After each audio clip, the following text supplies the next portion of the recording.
mess it up. Okay. That works. You nailed it, Bo. That wasn't me. That was Fro. Man, I was trying to help you out there. Oh, okay. Dang it. We can edit that out. Turns out we had to pull Bo's video responsibilities. Without a mouse, I'm useless. Get a mouse. God, grow a beard, would you? I haven't shaved in a week. Whoa. He's up. All right, we have an extra window tonight. But before we get into that, let's fire right into Facebook. Fire right into what? What? Facebook Marketplace. This is how I want to kick this off tonight. Okay. Well, you're throwing a curveball at us all. I know. You want to introduce our special guest? Not yet. We're going to get into that in a minute. I already said that. Okay. All right. 78 GMC Caballero 2-door, $10,950, 78 GMC, blah, blah, blah, blah, blah. It's a really cool looking car. Have we had a chance to read it? I'm still confused by your tactics. Yeah, I'm so confused right now. I don't even know what's going on. I was going to guess. Okay. I was going to guess what they're asking for it, but it says it right there. Yeah. We decided that the whole guessing the price thing is kind of a pain. Yeah. Mainly because me and Bo both look like idiots. Yeah. Because Fro was bringing in these $40,000 cars that we don't look at. So. One of those was $170,000. Thank you. He's bringing in these $40,000 cars that are listed for $170,000. I seen it said no rust, and I knew it wasn't in my price range. Yeah. Exactly. Dead I was giveaway. wondering if it was one of them in my field, and then it said no rust, and I said nope. Well, that's nice. That's beautiful. Look at that thing. This is the whole reason I picked this. Why? So I had everything done, and then I chose this one because it's really solid.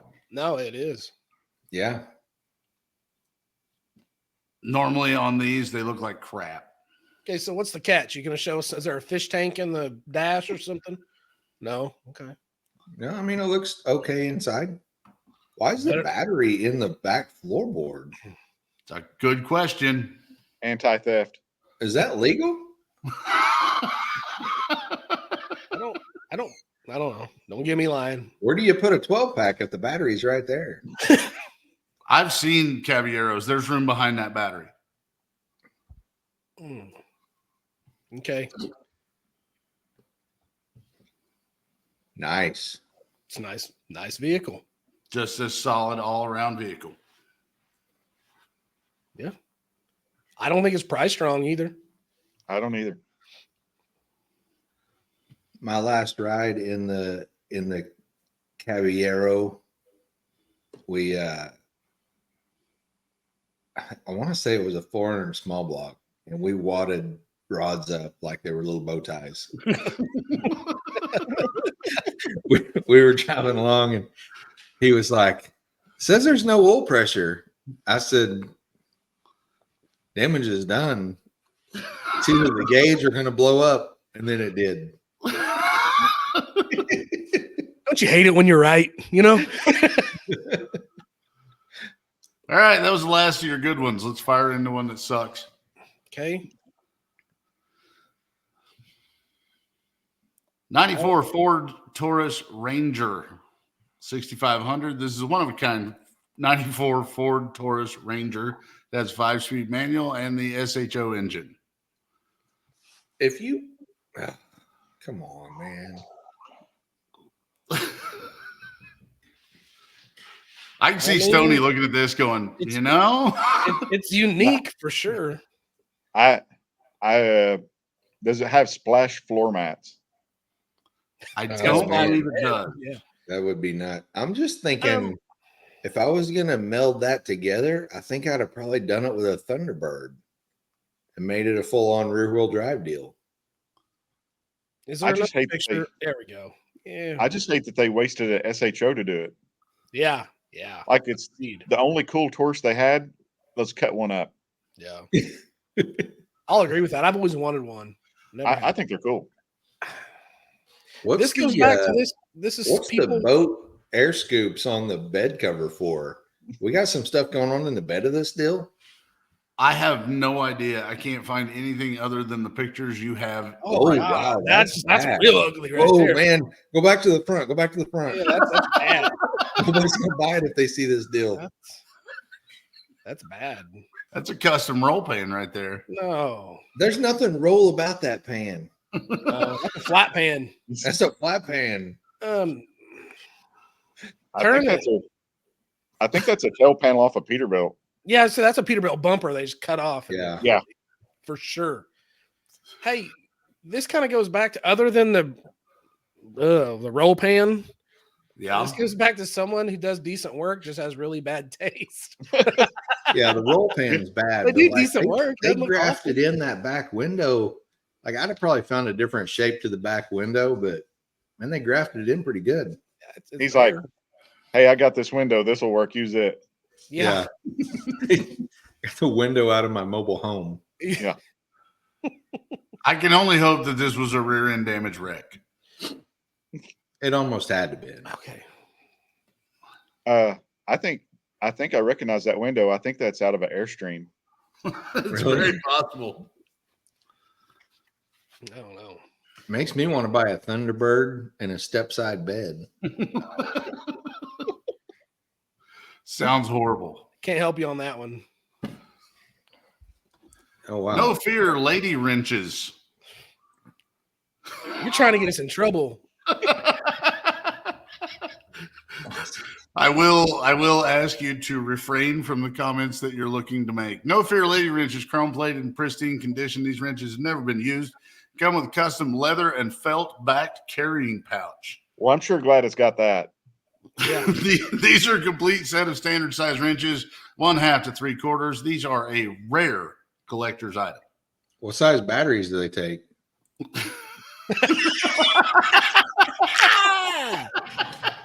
Zing!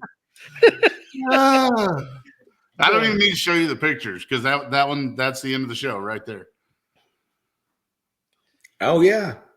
Oh, okay. Right. Well, I mean, if I'm gonna be pulling real hard trying to break one loose, I might as well be grabbing onto that deal. Well, man. I'll say this. I'm more interested after seeing the picture than I was before. Yep, it's true. Oh, goodness. Oh geez. Where do you come up with this? What are you searching for that this kind of garb falls into your algorithm? These are sent to me. You're getting the bad stuff tonight. We're getting the filter. Yeah, you're getting the stuff that got sent to me. Okay. Man, I'd really like to have a set of lady wrenches. Lady wrenches. Yeah. You're not getting the bad stuff though. So Did it say like OBO? Because I might throw out a BO. let's go back and check. No, these are rare collector's item. 150. Yeah, it's rare and collectible. They'd be pissed when I go knocking the chrome off of them trying to. Hey, go back. Hey, go back, please. Going back. Is that a floor mat? They just folded over some leather on. So that, No, that is leather and felt. yeah, that's a floor mat. Anyway, go on. I'm still confused why we're starting with marketplace right now. All right, We go. did last week. Yeah, But have we didn't Stoney just on the fire show. into it like this. All right. Oh man. Oh, this looks good. Oh, this is right up my wheel horse. 48 GMC cab over engine shaved. Great build, lots of custom work, still needing work. Sitting on a 76 3/4 ton C10 chassis, 350 motor, 350 trans. Non-running project. Trades or cash. This is the bottom dollar for this cab over engine. I'm excited.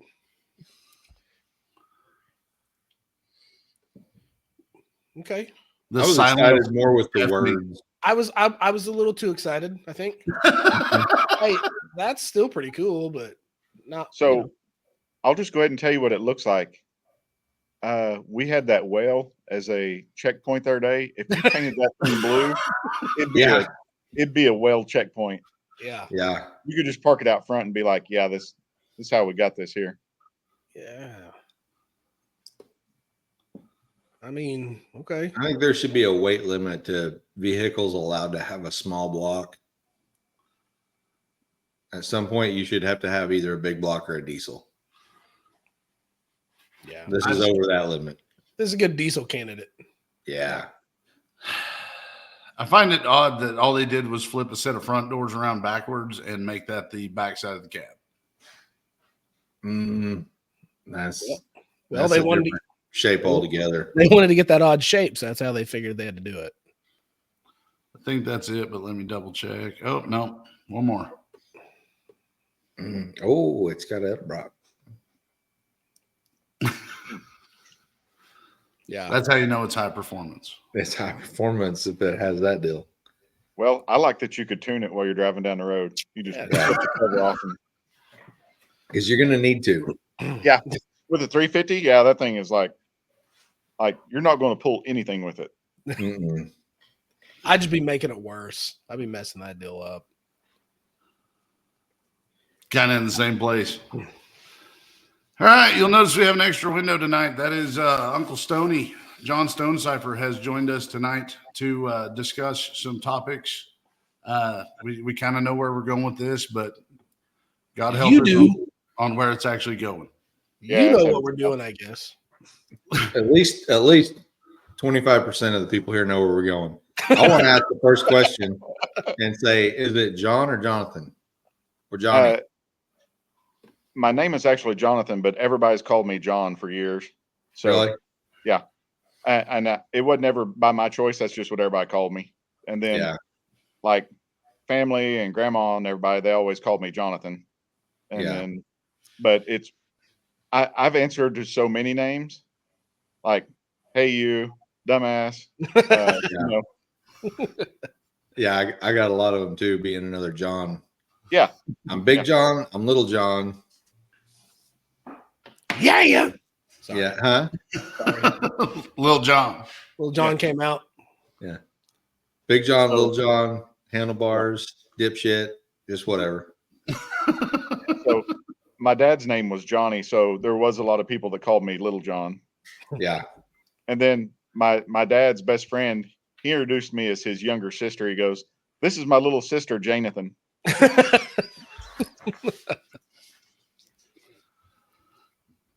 So if you don't know, Stoney,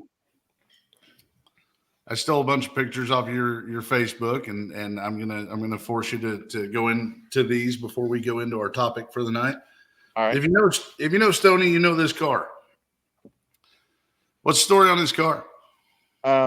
This car, I've had it for 22 years now, and it's an ex Outlaw 10.5 car that I bought from my friend Todd Kitchen, which you guys know from the circuit. He brought his daughter Ellie and his son-in-law Jake.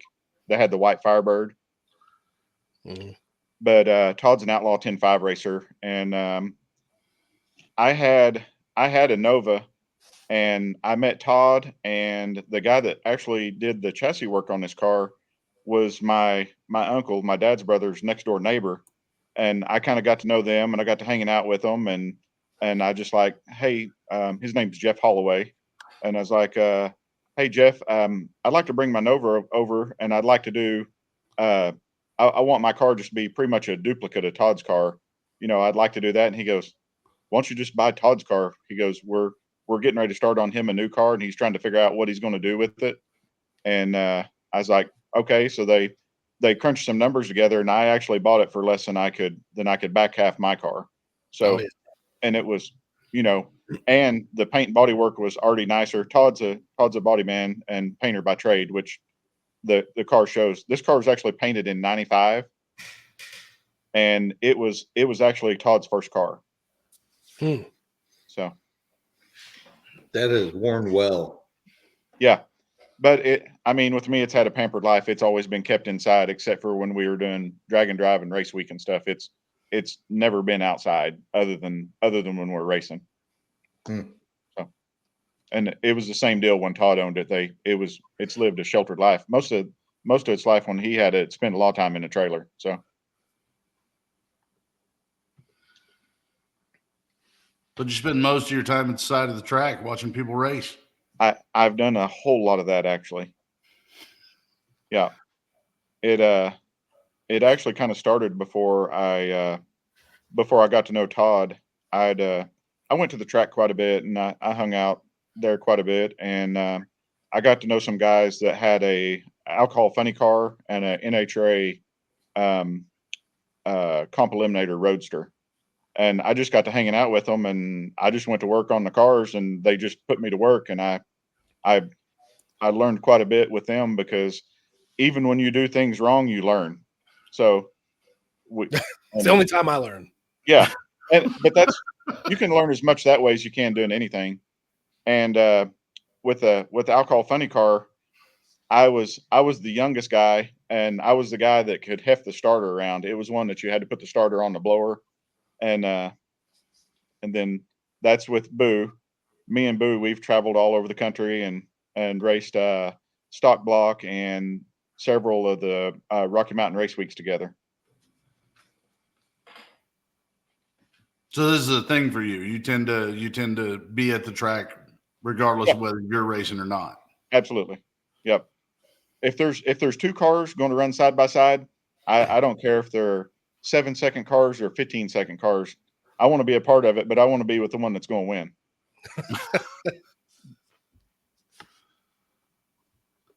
That's my old Malibu. So I was laughing a minute ago. John was telling a story about the Caballero with the rod knocking. Mm-hmm. I bought this car in Chelsea, Oklahoma from a friend of mine, Eric Clinton, and it had a rod knock and it was severely wounded.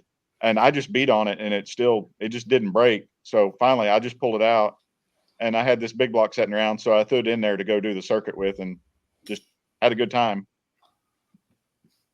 That can go either way. Yeah. I've had them go the way where you just can't get it to give up, even though it's got a severe rod knock. Yeah. And then sometimes you don't make it to the next exit. Right.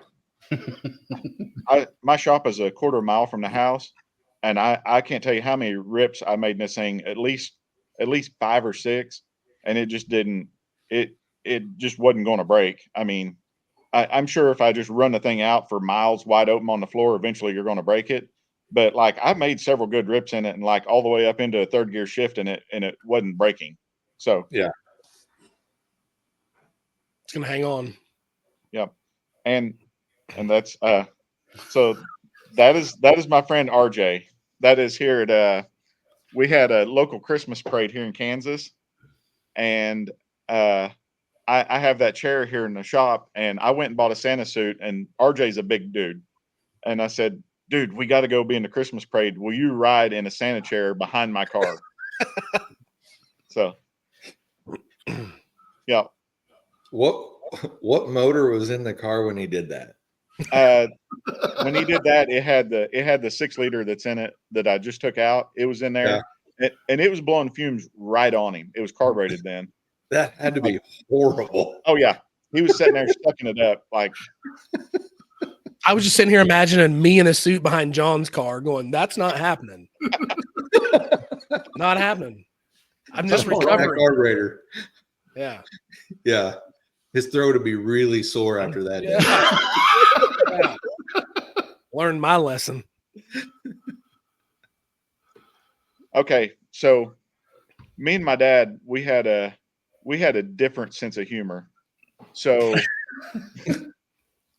I would just I talked to my dad before he passed. I talked to him daily, like something, and we were doing something there, and somebody pissed me off, and I said they're going to find themselves outside the circle, and I seen this, and I said this is me and you, and this is everybody else. I said when they piss me off, they're going to be outside the circle, and they don't even know it. They don't even know there is a circle, and this is them. I like that you took the time to draw it out, and that's almost a perfect circle. So you is that a paint can lid that you went around? It is a paint can. It is. Yeah. I've done it. So I got to tell you another quick story too, because there's one of the things that the guys bring up quite a bit, and they're talking about taking it upstairs. And I was at a swap meet back in the early 90s, like 93, 94, and I was in Tulsa. And you know, swap meets, they bring out the guys that want to tell you the stories. Like their story, don't matter what you did, they did it better than you, whatever it was. And I had a whole selection of roller cams sitting there, and this guy comes over there and he goes, "Roller cams, huh?" Like, yeah. I said, this some stuff I probably won't use again. I said, I kind of going a different direction. I was needing something a little bit different, and I was just going to sell several to buy a new one. He goes, "Yeah, I could tell what they were." He goes, "I got a 57 Chevy with a 4-speed, and it's the fastest car in Tulsa." And I'm thinking, man, I've been to the track. There's no way that that's the fastest car in Tulsa. And he goes, "Yep." He goes, "Take it downtown." He goes, "Get that thing in low gear." He goes, "I rev that thing up to 7,500 and dump the clutch, and then I take it upstairs." So, What the hell's upstairs? yeah, that's like, so that's what I text my dad, and I'd be like, "Dad, we're gonna go to the track tonight. You better get ready because I'm fixing to take this thing upstairs."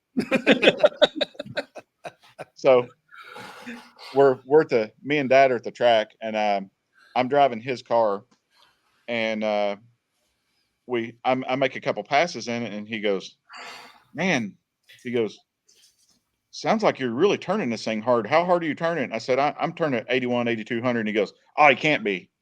I'm like, "Yeah, I'm turning it that hard." And he goes, "Oh, I don't think so." And I was like, "Oh, okay, I'm turning it 7,200." And he goes, I can believe that."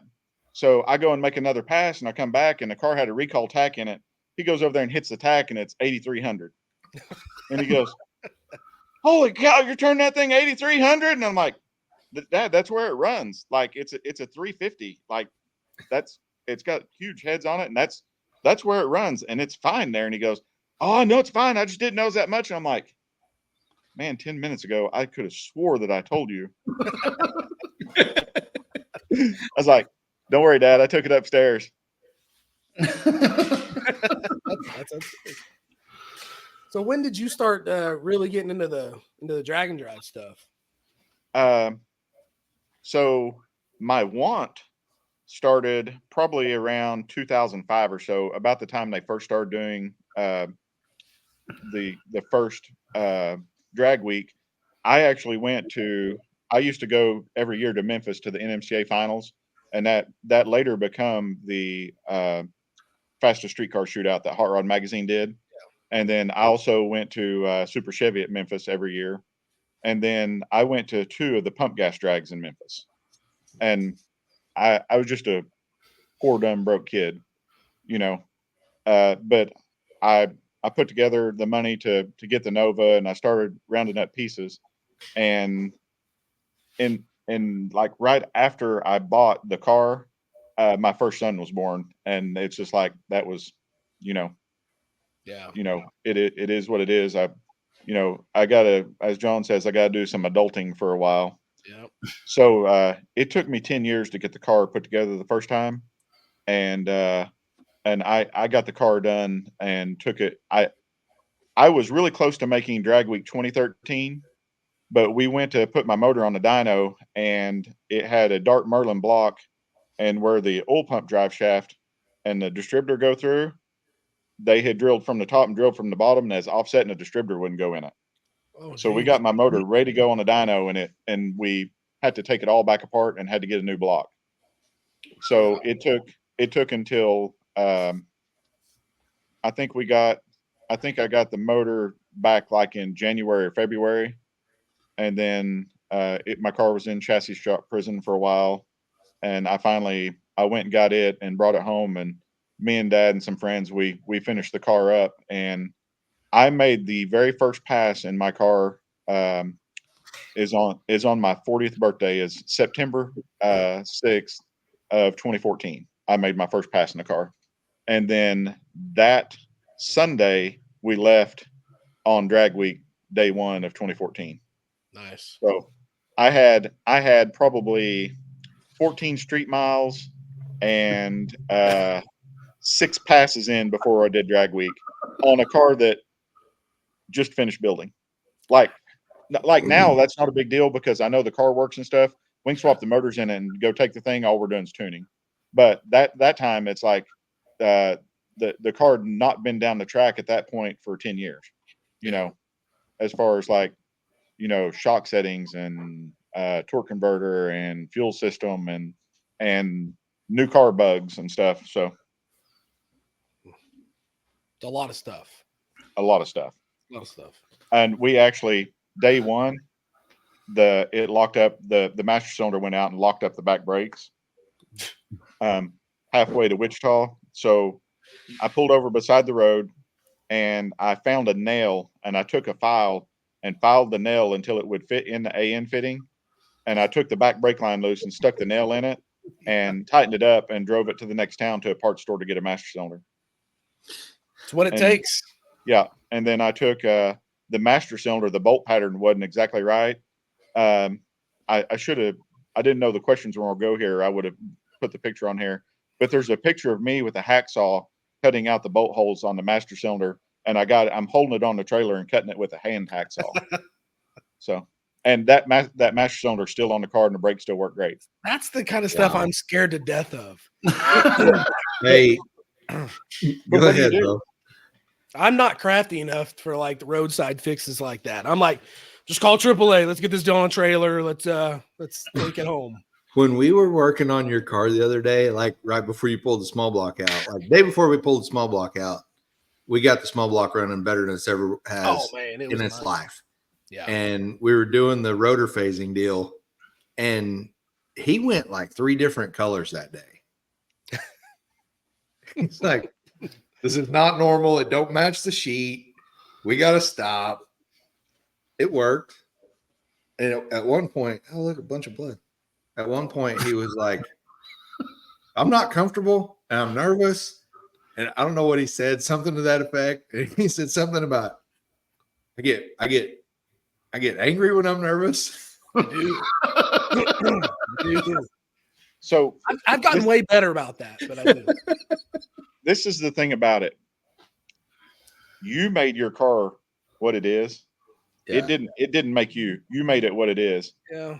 So everything about it is a extension of you. And then you've bolted your car, you know, you drug it out of a field. Your car, you know everything about it. You made it what it is. So there's nothing that you can't do again. My thing is I fall back. I'm not a mechanic. Yeah. Excuse me. I'm not. I know just enough to get myself in trouble. And then luckily I've got phone numbers I can call and be like, hey, I'm dumb. Come help me out. You know? And I'm not afraid to do it. I've got no ego when it comes to that.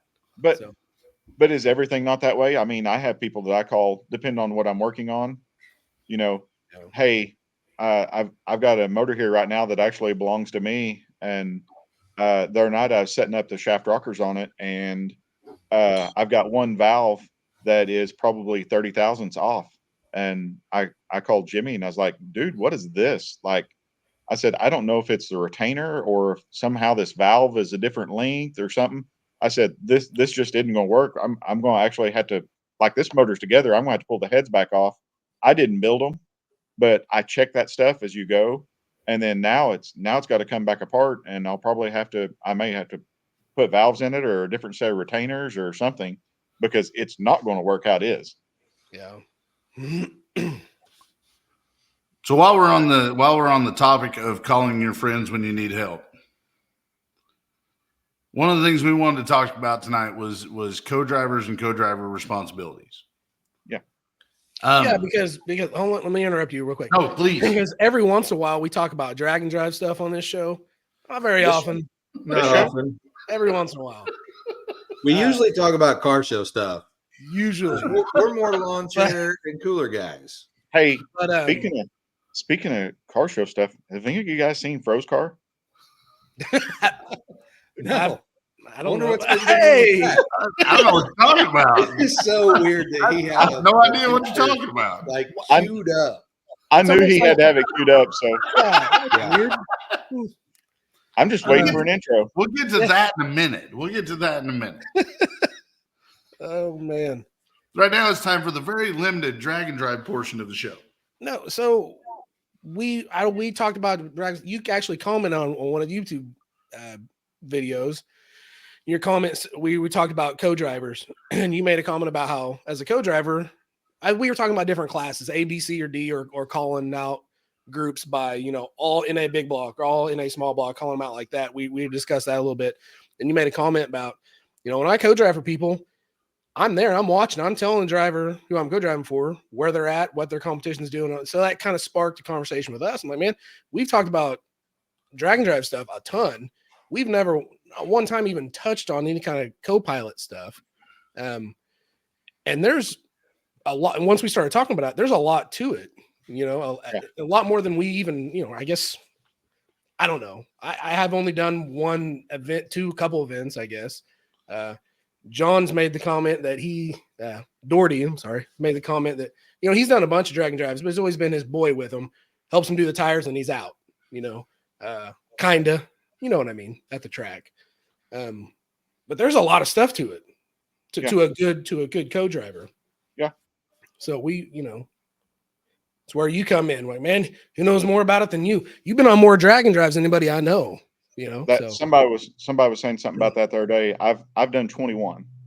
yeah, that's Holy And then- cow. that's a couple. And then That's a I really had big somebody number. that was recently that was giving me a hard time about finishing. I was like, I've done 21, I only not finished 3. So my record's fairly decent. Pretty Yeah. okay. So, and that's I don't have the thing in front of me here, but that's 21 as a driver and co-pilot. But I think 7 or 8 of those is as a co-pilot. So Yeah. And Which if you go as a co-pilot with a car that's competitive, and I'll be you're honest there, with you're you. involved. That's I'll be honest with you. Every me and Boo, every time I've co-piloted for him, we podium except for one time we broke the transmission severely enough we didn't finish. yeah. And then there's only been one race that I co-piloted for Greg that we didn't podium. And then other than that, we've been on the podium in the top 3 every time that we finished. Right.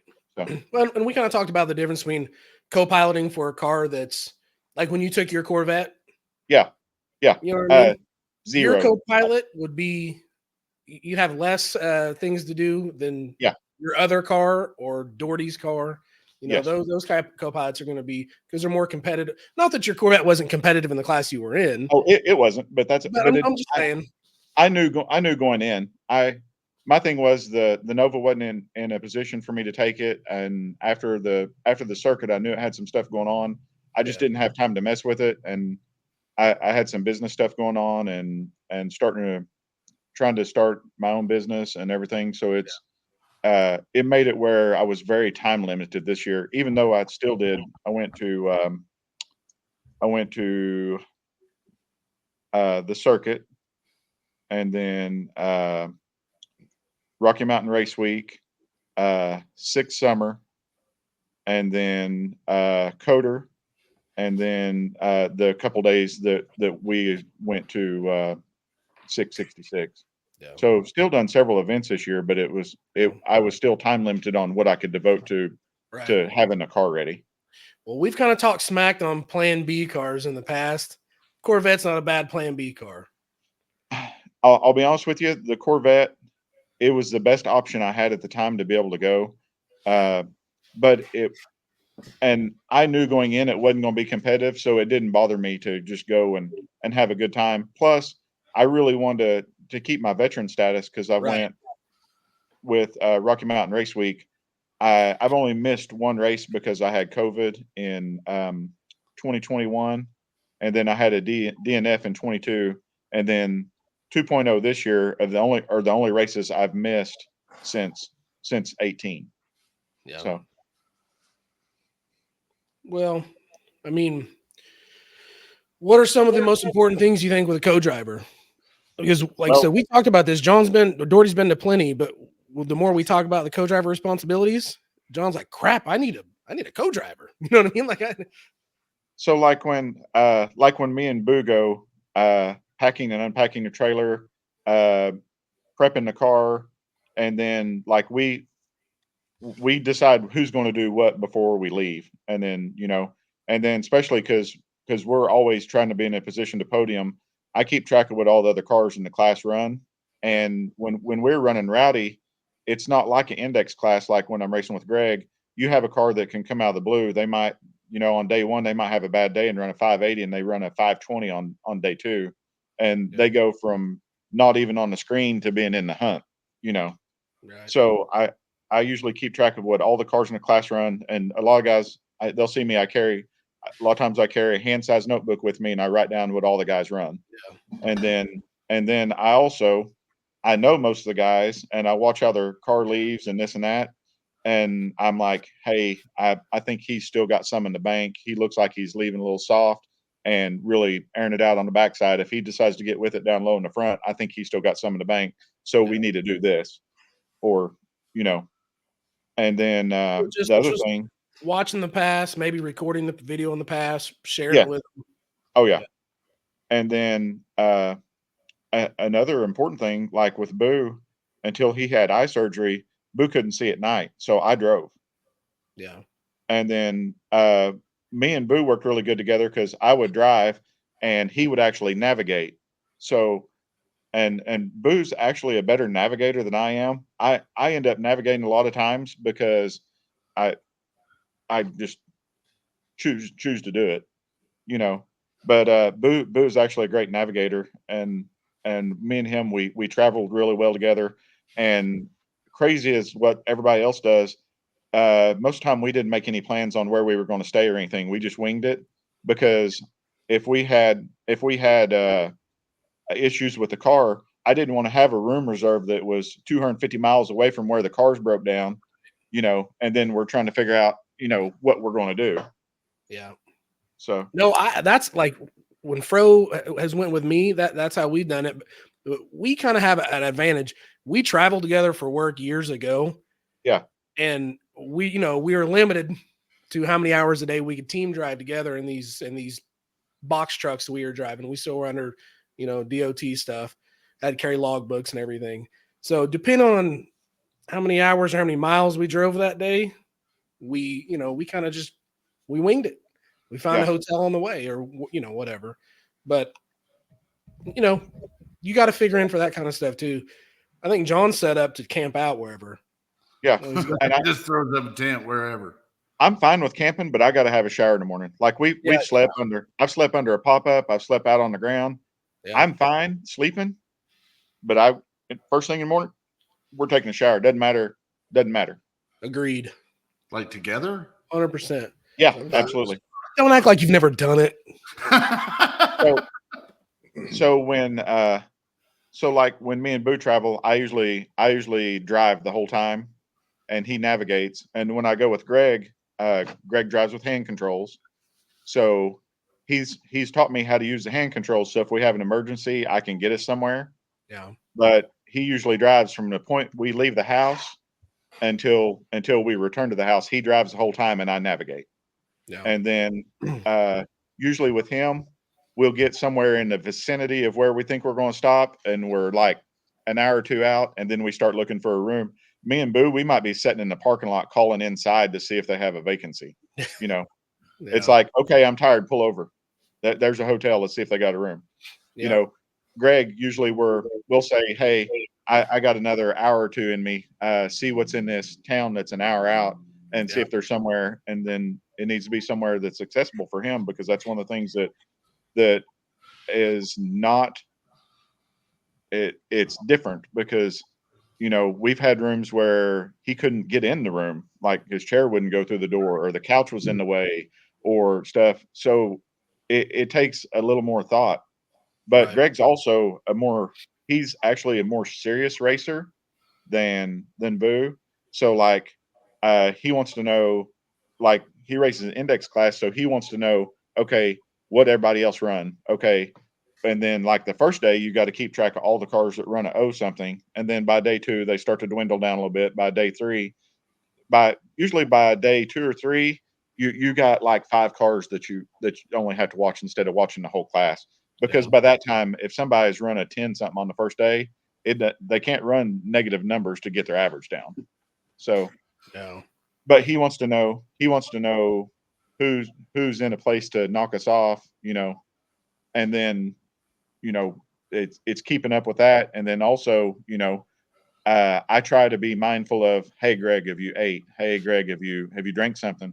Because we'll get out and we'll get into racing, and we're so focused on we need to run this double O or triple O pass to keep our position, that we forgot to eat, forgot to drink. So I usually try to make sure, like, every couple hours I'll go grab me something to drink, I'll grab him something too.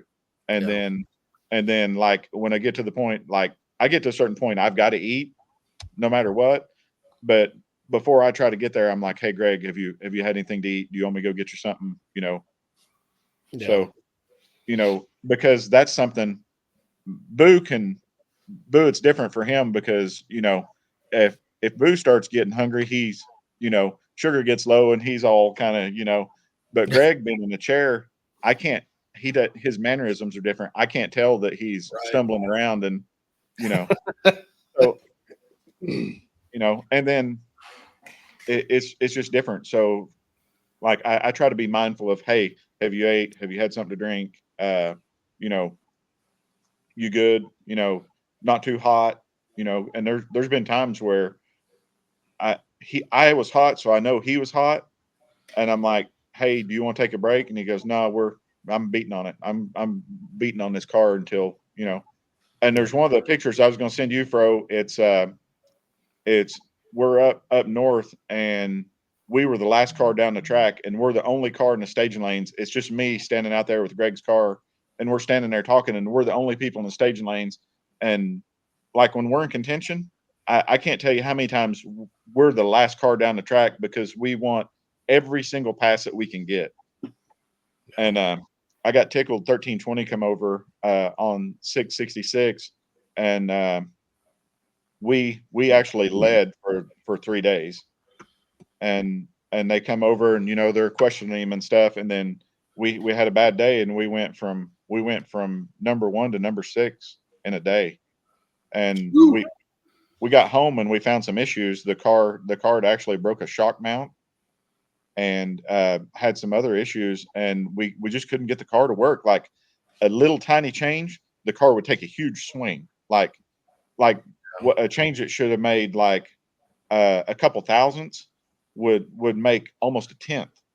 And it's just like, what the hell's wrong with this thing? And we didn't figure it out until we got home and got ready to unload the car, and the shock, the coilover shock is like laid down and poked through the bottom of the control arm. And like most people, I mean, that's what I told him. I said, the thing about it is there's half the people that go to the track, they can't even get their car to run within a couple of hundreds, besides making thousandth adjustments. So Yeah. like, he was like just beating himself up. And I was like, don't, dude, like half the people, like our spread was 600ths over a 5-day period. And I'm like, there's people that can't make 600ths passes at one track in one day. Like, Right. but besides John, when we were out with your car, we've made a change every single pass, so that doesn't really count. But so it's like, it's sometimes it gets emotional. It's like it just, like you're riding a high one minute, and then next week it's just like you just yank the rug out from under you. Yeah. That's kind of where my next question was going, since and I'm glad you went that way. Like, I know I've seen Bo out on the track. I know I've seen John out on the track. I've seen some of these situations where these guys get in a situation where they're just pissed. Yeah. They're just having a bad time, having a bad day. Like how do you, since you've co-driven so many of these events, like, how do you deal with a driver who's just absolutely flown off the handle and he's done? Well, Ice cream sandwich works for me. Always. So I was actually at I was at Pueblo, and it was me. I had my own car there, and I was or actually it's my friend Mikey's car, but I was racing it, and Boo was there, and he was co-driving for Jason Cunningham. And the last day, Jason's truck just like it was all over the place, and like turned it down, it went faster. Turned it down, it went faster. And me and Boo go up to the starting line, and he's still podiuming. Like he's getting third place, and we go up, and his truck just makes a rip. I mean, like it leaves so violently, it broke an axle. And like he gets towed back to the pit, and he's mad, and he's throwing stuff, and he's screaming and yelling. And I said, "Hey, you're gonna have to calm down. We gotta go up to the award ceremony." And he goes, "I'm not going up there." I was getting ready to say a word, but he goes, I'm not, man. I'm not going up there. And I said, "You're going up there, and you're gonna go get your trophy." I said, "This means a lot to me. You got a trophy." I said, "I've done a couple of these now," and I said, "At Rocky Mountain Race Week, I have yet to get a trophy." And I said, "You podiumed, and you're going up there. You just got to figure out if you're going to walk up there, or if you're going to go up there with gravel stuck in your back and your face. That's all you got to figure out. That's because you're going. But sometimes you can't be that way. Me and Greg, we travel really well together. We've been friends for 30 plus years. I'm sure there's been times that I've done things that upset him, and there's been times I really can't think of any because I just try not to get upset about stuff, but that he's upset me. But we watch what we say because at the end of the day, we're still friends. But me and Jason are that way. But I just told him, I was like, "You're going to get that trophy," because I said I want one, and I've not managed. You're going to get it. Yeah. So I think we've been around each other. Fro and Doherty and I have been around each other long enough for many years now, to where we can snap and be total jerks, and it's just like, I'm not going to say anything. He's just being a dick right now. Whatever. He'll have an ice cream sandwich. He'll be fine in 10 minutes. And then if it's me, I normally apologize later. See, that's the way with me at the track. I might show emotion, but I don't get mad, because usually at the end of the day, there's one person that's responsible for what's going on, and it's usually me. And I've got to go home with me. So Yeah. I had one of those moments at the circuit. I don't know if I yelled at Bo. I 100% know I yelled at my wife. Oh yeah, you were pretty stressed out. I was stressed out. Yeah. Why was you stressed? You won. Well, because he had no idea. No, it's because I couldn't make a pass. Oh. My fuel cell was cracked right down the bottom. Oh. And I was trying to get it to hold enough fuel just long enough to make a pass. Let's back up. Let's just for a little backstory on that. That day started off crappy for you anyway, and nothing to do with your car, but our traveling situation. Oh man, I got mad at that. You were heated. You were ticked off early in the day, and it just never went away. Yeah. And I understand why you were mad. It had nothing to do with me, so that's why I didn't take any offense to it. You were doing your thing. You were pissed off. If you're ever co-driving for somebody, every once in a while, make sure that don't happen. That'll make them mad. Yeah. So follow the route is what he's saying. Follow the route. That day on the route, when we were going from Ozark to Branson. Yeah. And we stopped at a gas station, and the pump wouldn't accept my card.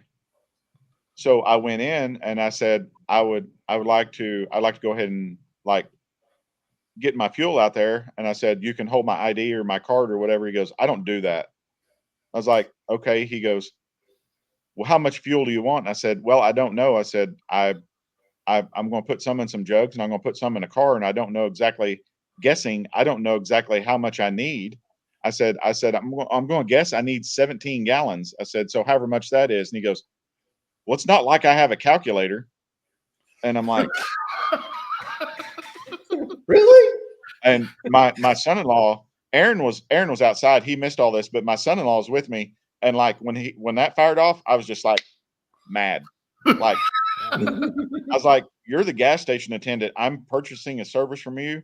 You figure out how much it is." And Chandler goes, "Hey, I asked the guy, I said, "Hey," I said, "I can do math fairly well in my head. How about you just tell me how much it is? Because I can't read the sign from here." And he goes, "Well, I don't have anything in here that tells me." So So Chandler walks back out and see how much 93 is, and he comes in and tells me. So I sat there and figured out, and I'm like, I need $56 worth of fuel. And he goes, how are you going to pay? I'm Oh, like, geez. I guess I'm going to pay with this card. He goes, which pump? I was like, that pump over there where my car's sitting, where you just seen my son-in-law walk over to it. I pointed to it 3 times. If you don't know the pump number, you probably need to do something else. So anyway, I get my fuel bought and I'm mad, but it's like, hey, I can't help it that the guy's stupid. Just whatever. That day was so these guys during the circuit, they were following me. Uh-huh. And my co-driver is one of my really, really good friends. There's And he had no never business done doing a drag and drive event. But he was a co-driver, he was a navigator, he had the directions in his hand and he was telling me where to go. So I'm listening to him. He's an intelligent guy, no worries, you know what I mean? So we're driving along, and then I don't remember if John calls me or something like, hey, what are you guys doing? Where are you going? That's not what the map says. And I was like, yeah, it's fine. He's telling me where to go. And then turns out my co-driver was like, the way they had on the map was dumb. We're taking a better way. And I'm like, oh, man, we got to stay on the map. We got to stay on the route, dude. There's a reason for all this. Like, John's in contention. He can be DQ'd for this deal. And by this time, John's hot. John's mad. Oh, I was fucking. We pulled up for fuel, and we kind of, me and Fur, like, let's keep them separated. I was mad. So he's gonna throw down. My gas station deal got better. I had to stop there the next morning for fuel. I really hope you did. I go in the door and he leaves the counter and goes to the back. Oh, geez. And makes somebody else come up there. And then he probably told everybody, this guy's a jerk. He doesn't even know how to do math. I'll be honest with you, I probably was. Hey, what business do you have buying 17 gallons at a time?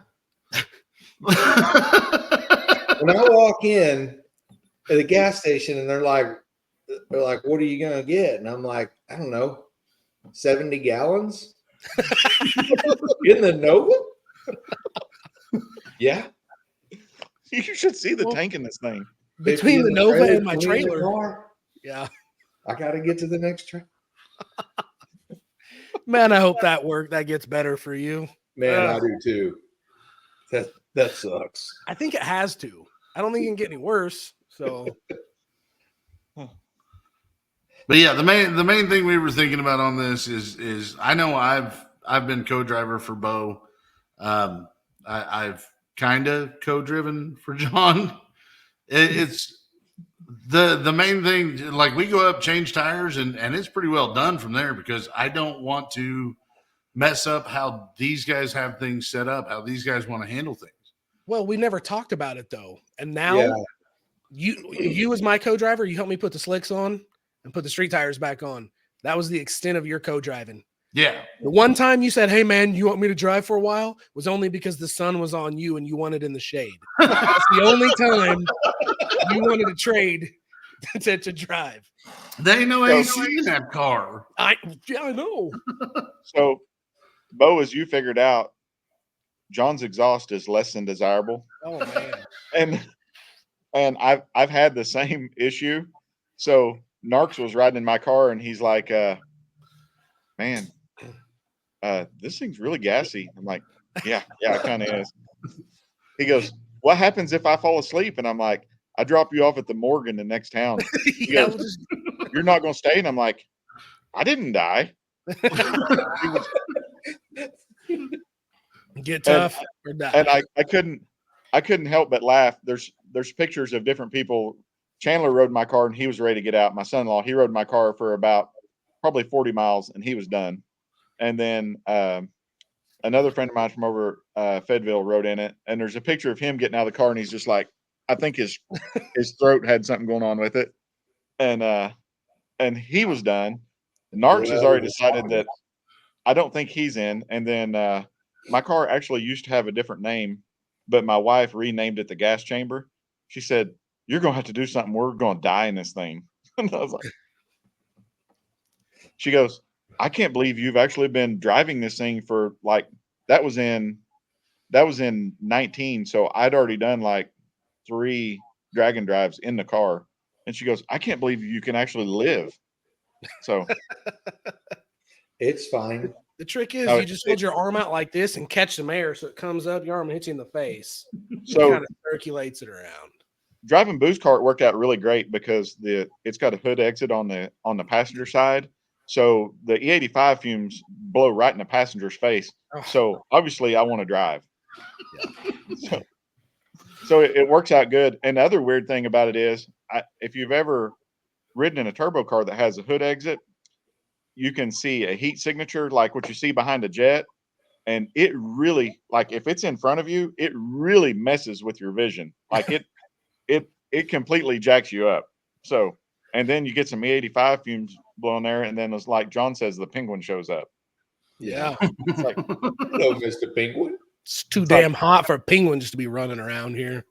I didn't know you were coming. I would have let you sit in this seat. I would have rode in somebody else's car. Yeah, I drove 250 miles Thursday, and then Saturday morning, 45 miles in, Bo's like, "Man, do you smell that?" Hey, No, I'm on my phone. I'm You're on like, my phone 3 what minutes is into it? the. We're not even 3 minutes from my house, and I'm like looking up what the AFR should be on an E85 car. This ain't right. Something's wrong. This is no bueno. Doherty doesn't know his nose already smells like that. Yeah, I'm selling a scent at this point. Like it's a cologne. So Gearhead branded E85 fume cologne. Yeah. so that's one of the things my wife, we come home from doing a dragon drive and she could tell like whose car I'd been in, because like if I'd been in my car, all my clothes smell like pump gas, which pump gas is worse than any other thing out there. And E85 is not near as bad. And then methanol you can't smell at all. Like it doesn't have any odor. It'll still asphyxiate you. Yeah. But it doesn't have an odor that hangs around on you. Yeah, the E85 smell doesn't bother me. That's not the issue. It's the other stuff. The hallucinogenics part of it, or Yeah. I had Closes no my idea throat Vern up. did that. It was a combination of that and me yelling, talking to John that made me, by the time I got to Yeah, the you track. got to yell a lot. Like I said, Aaron, I'd met Aaron for the first time, and he seemed like a really good guy. And I'm a talker. I wanted to talk to him, but I just had no voice, and I just couldn't do it. I want to talk, but I rode here in John's car. Aaron. So I'm hoping it gets better with fuel injection. I'm gonna go out on a limb and say it's going to. Coming from personal experience, my car going from fuel injection or from the carburetor to fuel injection, it's 100% better. Yeah. So I can't imagine it get worse.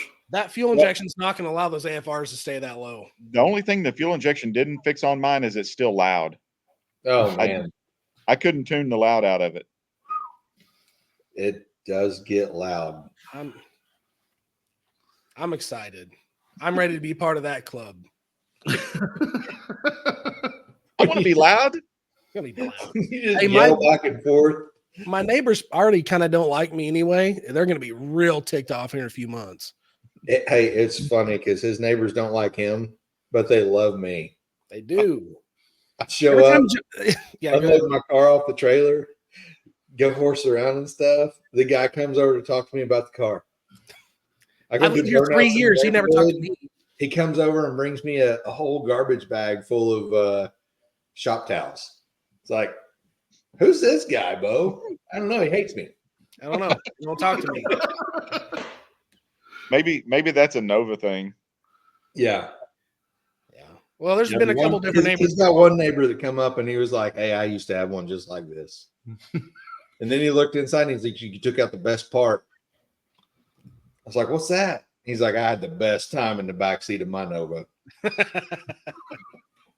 I'll be honest with you. I've had several cars and one of them had a back seat, and that's never been a thing where I was like, man, that looks like a good place. I need some room, you know? Yeah. Needs to be some real estate. Yeah. I mean, main hoop. Never mind. We're not going to talk about that. But I can see some positives in that deal. But anyway, I told you this was going to go south, but that's fine. yeah, It hasn't gone south yet. not yet. Hey, what's look at that? Hey, Look at that this deal. is going to the deep south. Speaking of going south, yeah. Da-da-da-da-da-da-da-da. I love it. Once upon a time in commerce. I am absolutely in love with this. This is what Bo's been up to. Yeah. Hey, Painted Shanda- everything with a brush. Shanda asked if that was a sticker. I've Thank you. had a couple people ask me if that's a wrap. Yeah, it looks that cool. No wrap. And I've had a couple people look at me and go, that's a wrap, right? And I'm like, no, why would I put a wrap on top of my car? And they're like, well, I mean, that's not paint, right? I'm like, yeah, that's paint. That's buried under 2 layers of clear right there. And they're like, well, I mean, it's fat coats of clear. it's not staying. Why the hell would it not stay? What makes you think I would do this and then cover it up? Yeah, I Hey, just covered that up. It only took, if anybody tries taking that off, I'm punching someone in the junk. Is all I'm saying. Look at that guy. I've already said if something happens to this car, I'm cutting the roof off and it's hanging in my garage for the rest of the day. absolutely. So this was our weekend project. We started out doing some light body work, Just some And, finish work. finish work, and we decided to stop that and go ahead and paint the roof of the car. I didn't even realize why until Bo looked over at me and goes, I don't want to have to lean over the body of the car so I can paint the roof. There's a couple reasons for it, but that was a major factor because I have to put cars up as high as we can get them on jack stands, so I can get the rockers and make sure I get everything. So when I do that, I got to stand on something or reach over to get the roof. With doing the lace, knowing we had to lift the lace off and all that stuff, this was I'm blocking on it, and I don't know. Fro was scuffing something, and I stopped and I said, "Hey, I got an idea. Stop everything." And he goes, "What?" And I said, "Man, you just want to paint this roof today?" And Fro just lit up. He's like, "Really?" I was like, yeah, let's get this roof knocked out. And he's like, "Yeah, okay, yeah. What do we need? What do we need to do?" And then kind of went into panic mode. But man, it turned out really good. Bo's like, call some people. We're gonna need extra hands to pull this lace off. Yeah. And I'm on the phone trying to get at least 2-3 more people in there. Listen, now that we've done it, because this is the first time I've ever sprayed lace. Fro did tape off where the pattern is. He did a great job doing that. Of course, we had tested it. We did a dry run, just with some tape and some self-etching primer to see what it looked like. But so we knew what we were, what was going to happen or how it was going to be taped already. But knowing what we know now, me and Fro could have just by ourselves lifted that lace off and been no issue. Because that that stuff dries pretty quick. There's not that green's not on heavy. Just a really cool green. And I didn't realize that the paint itself was actually going to hold the lace down to a certain extent. Yeah, the only issue is that the lace will get little bubbles in it. So you're going to pull it taut a little bit and to get rid of that. But it wasn't that bad at all. So is that Victoria's Secret spring collection or what lace is that? That is Got it from your mom, didn't you? Is it Victoria's Secret? Yeah. That's some old lady's tablecloth is what that is. Okay. So Jimmy said, he says, some old lady's missing her tablecloth right now. And that's how it worked out. I mean, the piece that I found, I really liked it, and it was a massive piece of lace, so it worked out really well. I've had a lot of people like Bo is at least considerate when he says, it's really good and it turned out really nice. It's not my thing, but it turned out really nice. And then I've got certain people that I bumped into today who had seen the post on Facebook that are like, what the hell are you thinking? Why would you even do that? That's man, that's a lot. I don't know why you would go that direction. I'm like, you're not driving a car, so it's fine. But that goes different directions too. Like there's people that would get in John's car and be like, "You rent this car." I don't know. I can't breathe and I can't hear. This is terrible. But that's an extension of his taste, and that's an extension of your taste. That's the whole thing. That's what I love about the car community. Even though there's stuff that's not my taste, I still respect it because it's somebody's. They love whatever they did. Man, there's lots of stuff that I like looking at that I want nothing to do with. I've mentioned it on this show several Oh, times. yeah. I like VW bugs. I think they're cool, Yeah. man. I do. Yeah, me too. My wife wants one. I'll build one for one of these days. I don't Yep. want to drive it. I don't want nothing to do with it. But I think they're cool to look at. The lace roof, I love to look. I want to paint 100 more of them, to be honest with you. I tried talking Devin to let me paint one of his monster truck bodies with lace. He said no, absolutely not. But whatever. It might happen. That kangaroo would look better with some lingerie. With like a do-rag on it, a lace do-rag. Come on. Devin, I know you're gonna listen to this, so do-rag. Anyway. Paisley lace. But yeah, it's not my thing. I'm not gonna put that lace on my car. Yeah. It's not my deal, not my style. But I think it's awesome. I do too. Well, and I had a lot of people ask me, they're like, I don't understand what direction you're going with this. I don't understand what it is that you're thinking with this. And basically it all comes down to a bunch of pictures that I stole from a book to post up here. This is early 70s Southern California. This is what I like. This is my style of stuff. I would and go ahead. I would totally rock that car. I don't know that I want to go to the steps to build one, but if that car showed up, I'd get in it and drive it forever. Yep. That's kind of where Not I'm that at one. with those cars. It's a good driver. I'm not going to do near that much effort. Yeah, exactly. And arguably, I'm not near that creative. I'm There's not either. most of what's on my car. It's like, okay, is it functional? If yes, we do it. If no, that's going to be on the back burner for a long time. Yeah, And hence the 1 inch body filler off Super the not top. functional. You guys drove with body filler sticking a 1/2 inch off the panel. Yeah, it wasn't slowing me down. I don't I was think. gonna say, didn't slow it down any. No. Oh God. Well, and that's I I've showed heard up at people, John's house one day with a DA and sandpaper. I said, I can't handle this. And I started sanding. He had no idea what I was going to do. I said, I have to. Yeah. Can't drive me nuts. and that's I know that there are people who have given Stoney some crap because if you go back in the video and look at that picture, that Nova's got a different colored mirror. Yes. I can't tell you how many times even Todd has come up to me and goes, "Hey, just take that mirror off there and I'll paint it." And then I've had at least probably 40 people, "Hey, you just not got time to paint the mirror?" And I'm like, "That mirror's a reminder of something." I said, "It's the cost of racing. It's everything." I actually had another car that was a street car, like that me and my wife went and cruised around in, and I had to sell it to be able to go racing. So, but that's also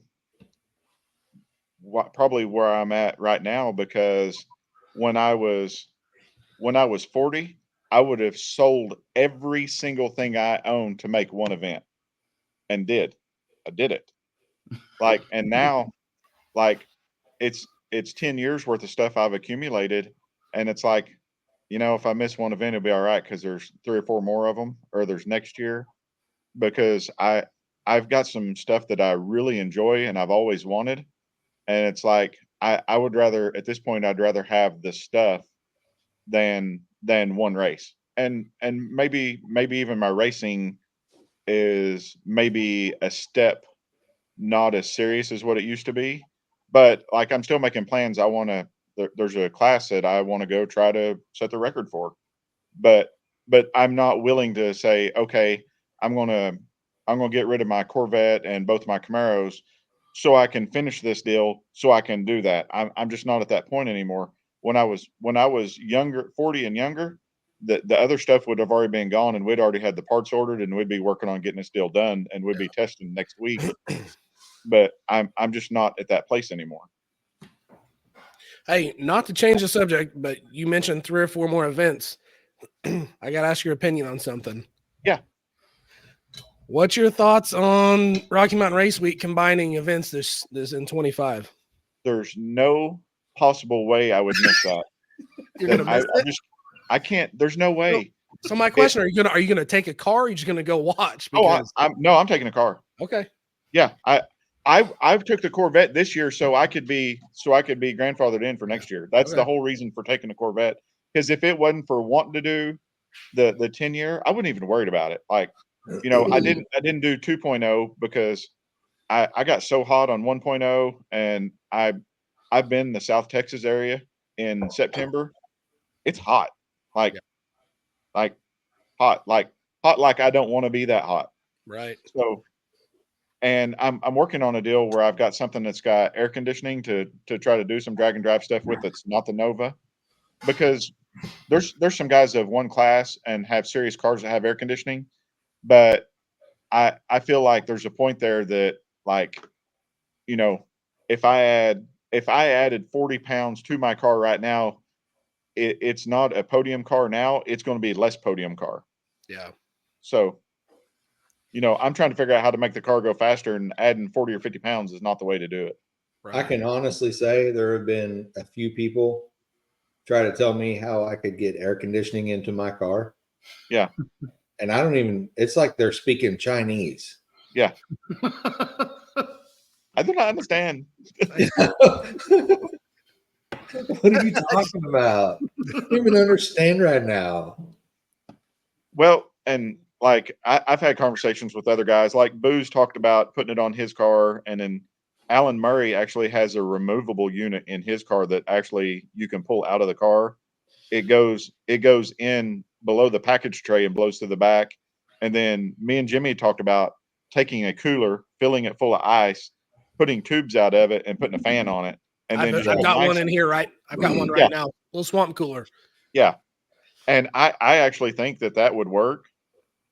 I mean, it's just keeping ice in it. I've tested it here, and I think it doesn't work great in my garage. But here's why. I've learned you just have to take jugs of water, like the 1 gallon jugs, and freeze them and put them in there. Okay. Right? Because I tried using ice water. No bueno. It gets hot too fast. Yeah, it melts real quick. I stood in front of the swamp coolers at the Lowe's in Waxahachie, Texas, for 20 minutes, trying to convince myself to buy a swamp cooler. Yeah, they have small little coolers you could run in the car with an inverter. I mean, no, I was actually thinking what would work great for me is if every track had a swimming pool. Bingo. So if I could go sit in the pool and cool off for a little bit, I'm pretty good. Nothing makes they have the mobile lifts to work on your car. What if someone showed up with mobile swimming pool? See, now you're roll talking. Up in that deal. Yeah. When we broke the we had a minor incident with the Nova on race week. Really? Yeah. And no more than 30 minutes before that, I'm over there, we're on cloud 9. We're like, this has been such a good day. Everything's going so good. We're bombing down the highway as best a 410 geared 3-speed can. I said, man, we're gonna hit the checkpoint. We're gonna go set up a tent, and we're gonna find the city pool, and we're gonna just go sit in the pool all afternoon. And 30 minutes later, we had the worst day ever.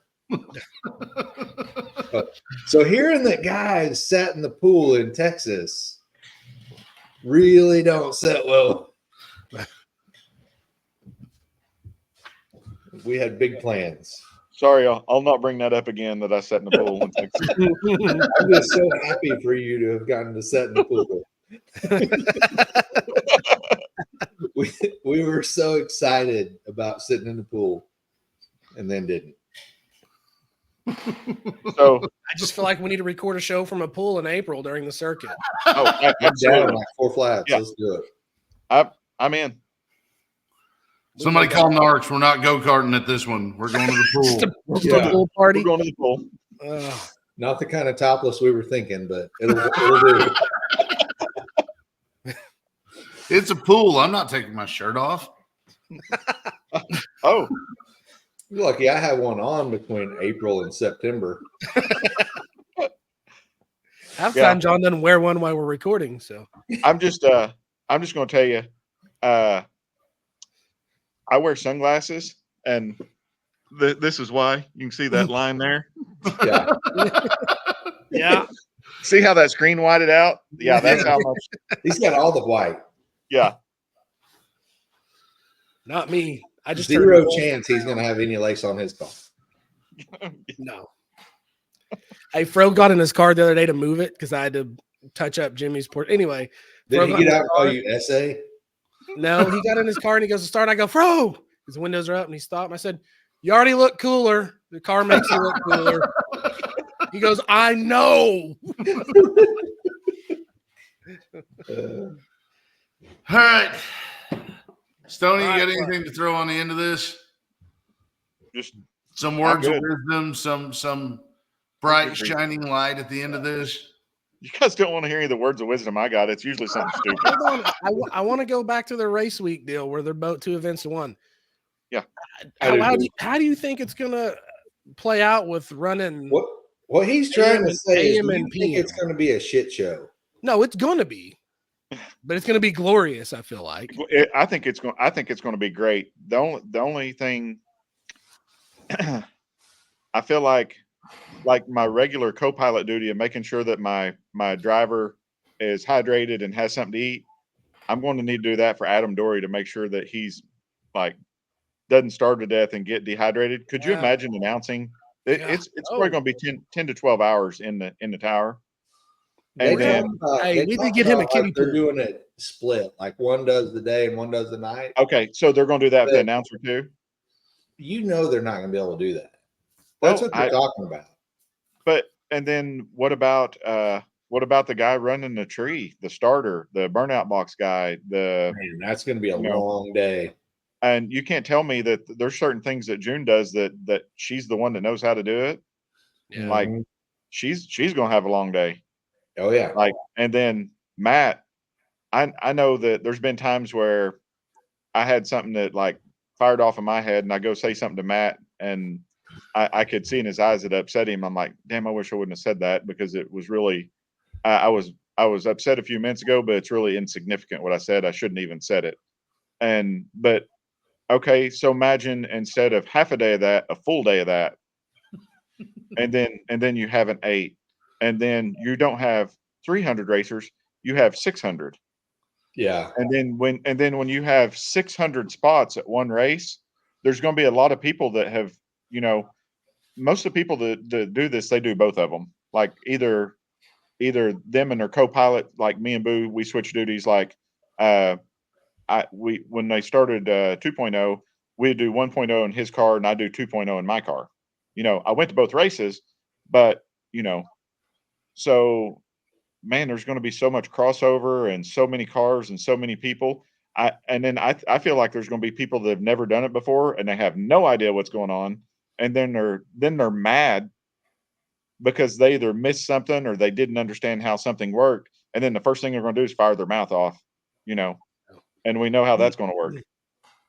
It's crazy to me how people still fire their mouth off after these events or Yeah. sometimes during the event. I mean, there was people upset during 666 or 666. Yeah. That I seen Tom Bailey responding to their, direct messages to him. I think one of them was the guy that ran the E group. He's like, we had to run at the end of the day every day, and it was no fair. And so he had to And, explain to you him know, that you if guys you are on don't hard do that, tires. You're going to you're tear in the the wrong track group. up. I was going to say put radials on your car or slicks, and then you don't Right. have to run the E. like you said, the guy just probably never done it before, and he Yeah. wasn't educated on why they were running last, because your street tires tear up the track for these guys with slicks and even drag radials. So, And my thing about it is, if people would be courteous, like I took my Corvette and I run it on street tires, but I ran completely out of the groove. out of the groove, yeah. Yeah. And okay, so I didn't get as much grip as what I probably could have, but I had street tires on, so it didn't matter anyway. Like, it's not like, like somebody that wants to take their street tired car, they brought the wrong tire, and then they want to put it right in the middle of the groove and run a day for everybody else. That's just really, that's inconsiderate. It's what it is. It is. And like I said, he was probably a newer person to the event and wasn't, educated on why. But educate yourself a little bit before you go off and start ranting to people. You know what I mean? So, and like I said, I've been mad and in the heat of the moment fired off something, and I'm like, I've got to where, I don't know. To me, at the end of the day, we go do this to have fun, and if I'm not having fun doing it, I need to go do something else. And I sure don't need to ruin somebody else's day, especially somebody, like Matt. There's been many times where Matt got home or was at the end of the day, and he's like, I'm never. I think we just lost Stoney. He's froze. Come back. He got locked up. He's locked up.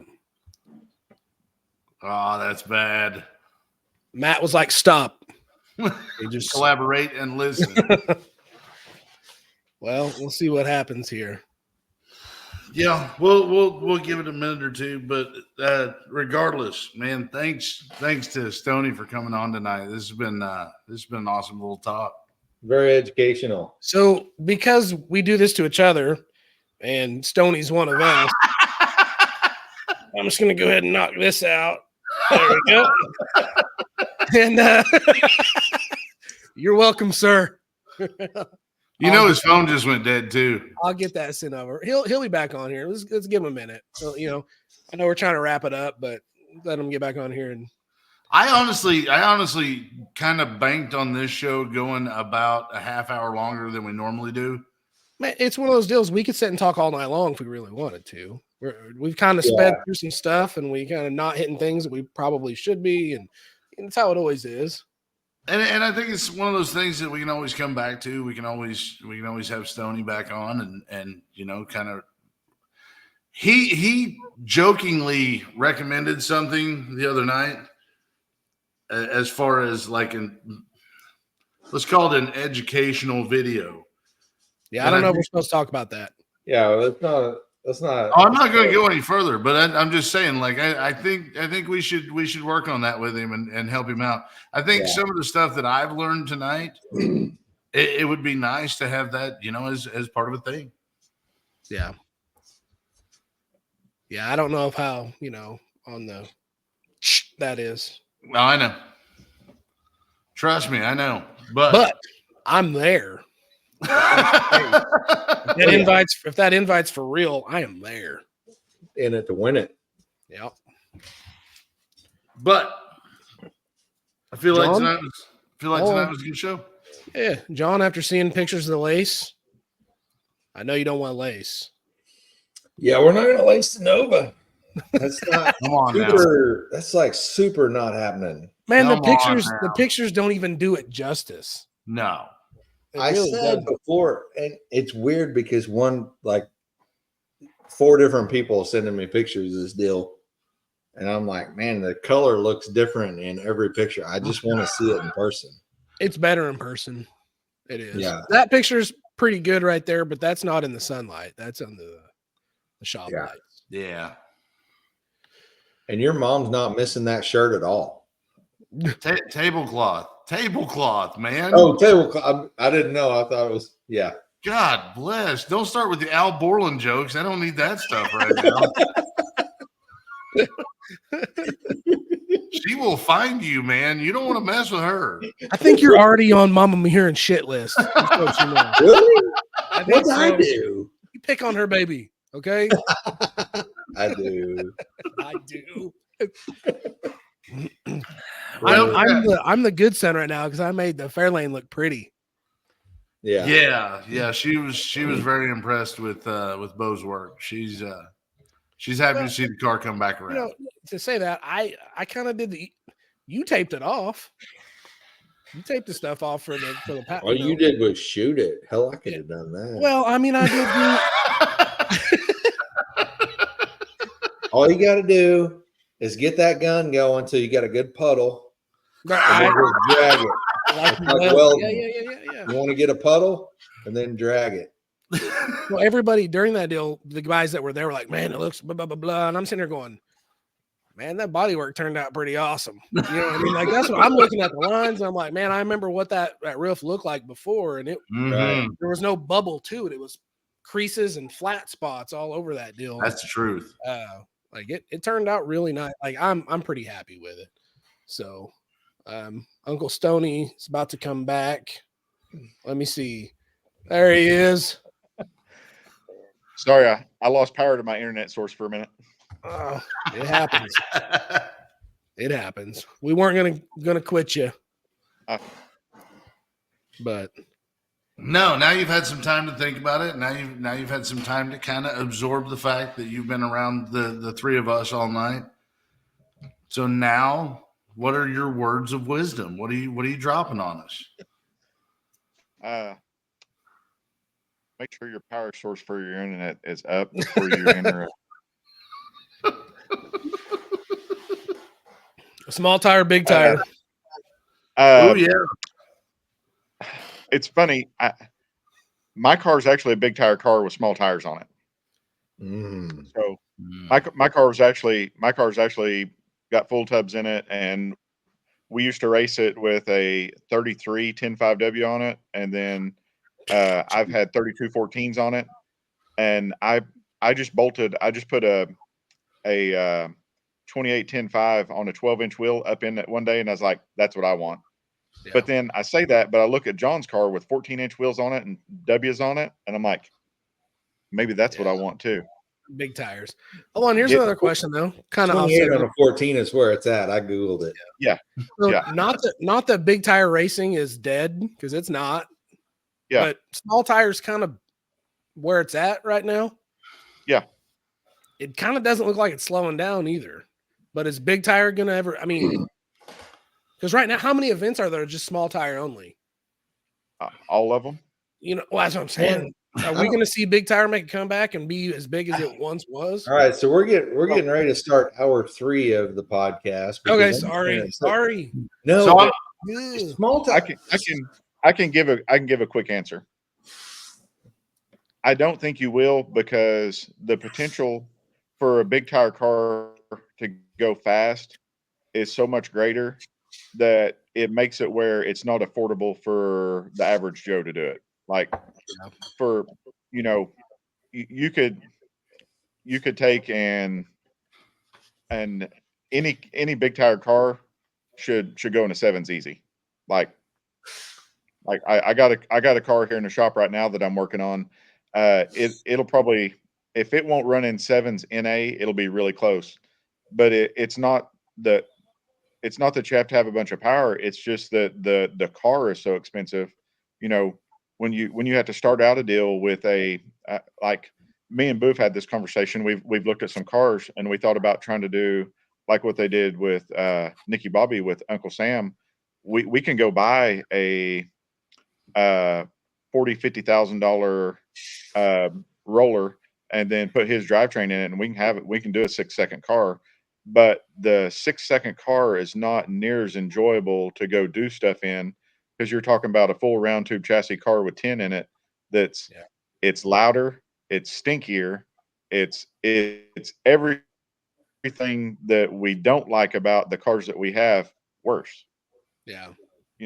Like the car that I've got here now, it's an ex Pro Mod car, and like I wouldn't, if they'd let me, I wouldn't mind making passes in it, but I don't want to drive it across town. Yeah. Like, Okay, so I think that's, and then okay, so you get to a certain point where those cars get more technical. Like if you want to buy an ex Pro Stock car, an ex Pro Stock car is different than an ex Pro Mod car. to a certain extent because the next pro stock car, you know, they're NA, the car's a lot more technical, the cars are lighter, and they're, in my opinion, a lot of times they're a lot more expensive. You know, Yeah. you can see a 4 or 5 year old pro mod car that you can buy for 50, 60 grand. You see a ex pro stock car, NHRA or mountain motor pro stock car, and they're 250 True. for Buy competitive. you one of those, Bo. Huh? Buy you one of those. I'm just trying to get a big block in the wagon, man. That's So I'm just trying to figure out why your name is still Bo and it's not Big Block Bo on there. I was looking at it earlier, like I should have changed it. Dang it. yeah, big block Bo. So Bo had an idea on how to wrap up the show. All right. Well, I don't want to wrap up yet. I want to say I don't Have care you- what you want. You've stalled me 4 times now. I know what you No. guys are playing. go lay down. We got this. Mute him. I'll say it to his face. Anyway, go ahead. Because Bo was asking like big tire, small tire. Those are like big time classes. Yeah. There's other. Not that I'm in that class, but Huh? not that I'm gonna try to be competitive. No, either one. But I watched a lot of it. Stuff that Right? people actually do. Yeah. So I'm a little bit of a hater of all the guys that have like talked smack on the drag and drive deal on the YouTubes and then jump into the drag and drive world. Yeah. But somebody did one or is doing one. I think it's this weekend. And they have the Nostalgia Street. Yeah. So no 4 links, but you can have a ladder bar. No E85, which I'm not a fan of that. Because I like the corn. But it's like they tried to make a class for Theirself. almost like for theirself, but also for you don't have to have a blank checkbook to go run in it. Yeah. So Where do you go for that race? I don't not know. be jumping in on that deal. I don't know because it's like, okay, we look at different stuff that we can do with cars that we have existing, and it's like, you know, some guy will come up with a class that fits his car, but nobody else fits it. Right. You know, I like- want to run you if you're on a 275 drag radial and your upper 4-link bar is only 18 inches long and your car weighs exactly 3,251 pounds. Well, you know, and there's nobody gonna fit. That's like me in the world that we're in. Like, my car is different than a lot of the other cars in the thing. But if I didn't have that car, I would not be competitive because and I'm not making excuses. I'm just stating the fact. I've got a 360-inch motor, like, but I'm running with guys and it's got unported OE heads, and that's my fault. But it's a motor that I already had that I was already doing something else with that I was class racing, and it fit the thing. It fit the class, and it was competitive when I started. And then I've had other things come up since, and the place of me being competitive has passed me by.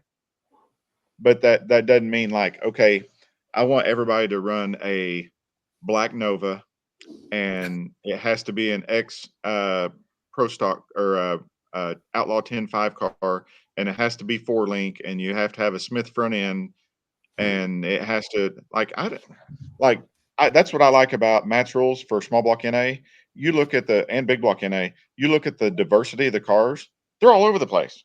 Yeah. Like, you know, like the guy that won in the green Camaro, I think his name's Sean, that won in the green Camaro this year at 1.0. It had a LT motor in it. It had air conditioning, but it was a race car, and it run 9s, and it was super impressive, you know. But the thing about it is he owns his own shop, and you can see that he put his heart into it, and that was his goals to come do that, and he made it work.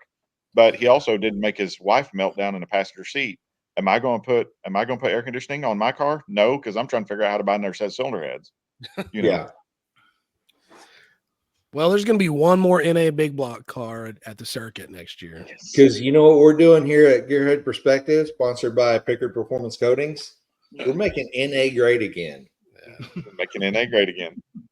Yeah, until everybody beats on me, and then I'll turn the bottle on. And then he'll be making 300 shots great again.